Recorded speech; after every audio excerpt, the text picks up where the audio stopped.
The year is 1605. A dissident Catholic, Guy Fawkes, was discovered in the cellars of the Parliament buildings on the 5th of November. He was guarding 36 barrels of gunpowder and arrested. The plan was to blow up the House of Lords during the state opening of Parliament and assassinate King James I of England. Why so many attempts against James's life despite the warmth of his welcome?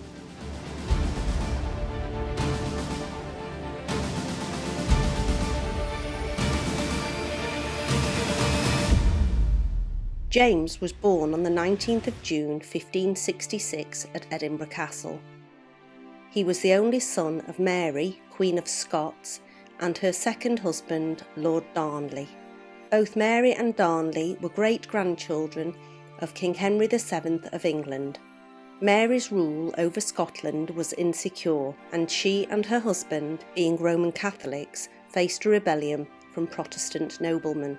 During their difficult marriage, Darnley secretly allied himself with the rebels and conspired in the murder of the Queen's private secretary just 3 months before James's birth. In 1567, Darnley was killed by a huge explosion while sleeping in a house in Kirkerfield in Edinburgh. In June, Protestant rebels arrested Mary and imprisoned her. She never saw her son again. She was forced to abdicate in favour of the infant James and to appoint her illegitimate half-brother Earl of Moray as regent. In 1568, Mary escaped, leaving to several years of sporadic violence. The Earl of Moray defeated Mary's troops, forcing her to flee to England, where she was subsequently kept in confinement by Queen Elizabeth.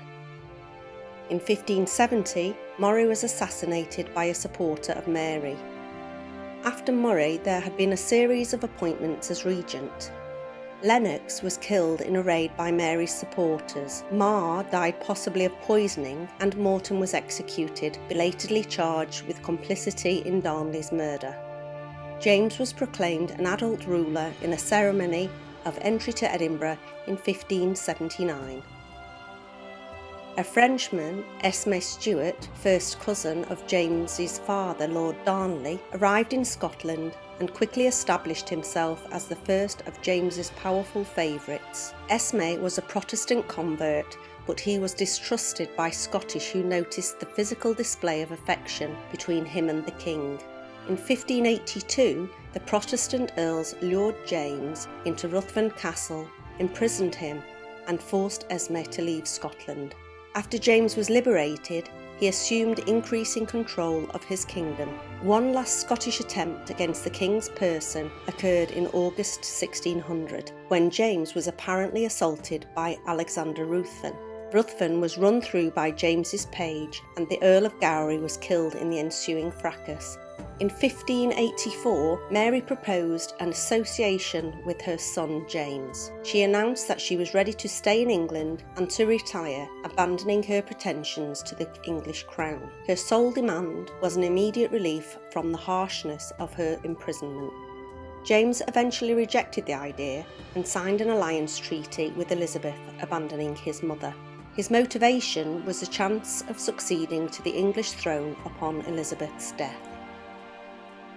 Following a plot against Queen Elizabeth, Mary, Queen of Scots, was executed in 1587. Throughout his youth, James was praised for his chasticity, since he showed little interest in women. A suitable marriage, however, was necessary to reinforce his rule, and the choice fell on 14-year-old Anne of Denmark. Anne sailed for Scotland, but was forced by storms to the coast of Norway. On hearing that the crossing had been abandoned, James sailed with the 300-strong retinue to fetch Anne personally. The couple were married formally at the Bishop's Palace in Oslo. From 1601, in the last years of Elizabeth's life, certain English politicians maintained a secret correspondence with James to prepare in advance for a smooth succession. Queen Elizabeth was unmarried and childless, and James was her most likely successor. With the Queen clearly dying, her chief minister sent James a draft proclamation of his ascension to the English throne in March 1603. Elizabeth died in the early hours of the 24th of March, and James was proclaimed king in London later the same day. James left Edinburgh for London and progressed slowly southwards. Local lords received him with lavish hospitality along the route, and James was amazed by the wealth of his new land and subjects. James survived 2 conspiracies in the first year of his reign. A small group of Catholics and disgruntled Protestants made a plan to seize the king at Greenwich and hold him until he acquiesced in their demands of religious toleration for Roman Catholics.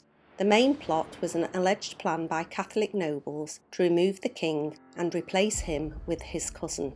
The plotters were immediately apprehended and executed for treason.